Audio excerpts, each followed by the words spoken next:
Mais qu'où est-il arrivé à ce sous-marin perdu alors qu'il s'apprêtait à aller visiter l'épave du Titanic? Depuis le début de la semaine, les recherches se multiplient et l'inquiétude grandit pour les 5 passagers qui n'ont plus donné de nouvelles. Ce mercredi, les spécialistes ont dévoilé des images de l'intérieur de l'appareil, ce qui ne devrait pas rassurer sur leur sort. Allez voir tous les 5 coincés dans ce tube de métal si étroit, on se demande comment ils doivent vivre la longue attente qui leur est imposée depuis dimanche dernier. Perdu en mer depuis déjà plusieurs jours, le scientifique français Paul-Henri Narjolet et 4 touristes n'ont plus donné signe de vie depuis de très longues heures. Et alors que les hypothèses se multiplient sur ce qui a pu leur arriver, panne électronique, fuite, ou même coincés dans le Titanic, on en apprend ce mercredi matin plus sur l'intérieur de l'appareil grâce à nos confrères du Figaro et de Quotidien. Et notamment qu'il n'est finalement pas si étonnant que l'appareil ait disparu, construit notamment grâce à des composants achetés dans le commerce, il se dirigerait grâce à une manette de jeu vidéo et ne serait composé que d'un tube épuré, à l'exception de 2 écrans de contrôle, d'un bouton lumineux, d'un hublot de 60 cm et d'un minuscule cabinet de toilette. Un vaisseau très petit, dans lequel ils n'ont plus beaucoup d'oxygène, jusqu'à vendredi matin maximum, note de la rédaction, et plus grand-chose à boire et à manger. Ce qui ne laisse que très peu d'espoir de retrouver les disparus, même si des bruits sous-marins auraient été entendus pendant la nuit par les sonars.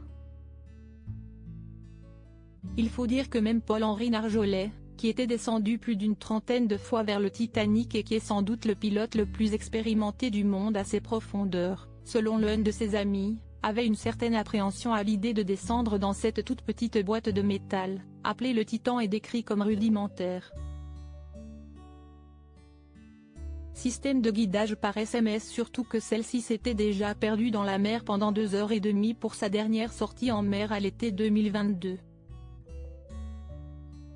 Et que le sous-marin n'a jamais été certifié auprès d'une autorité officielle.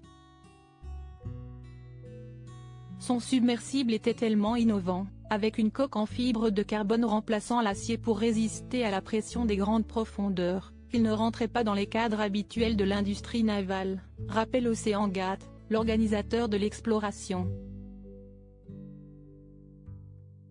Les spécialistes révèlent pourtant que plusieurs points étaient inquiétants, notamment le système de guidage par Wi-Fi et SMS.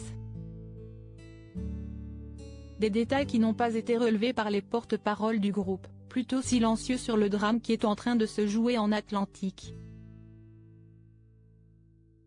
Pourtant, ils sont désormais directement concernés puisque le patron, Stockton Rush, fait lui aussi partie des passagers. Dans un communiqué, ils ont simplement rappelé que le plus important était de se concentrer entièrement sur le bien-être de l'équipage, prendre toutes les mesures possibles pour amener les 5 membres sains et saufs. Et prier pour que l'équipage et les passagers reviennent sains et saufs.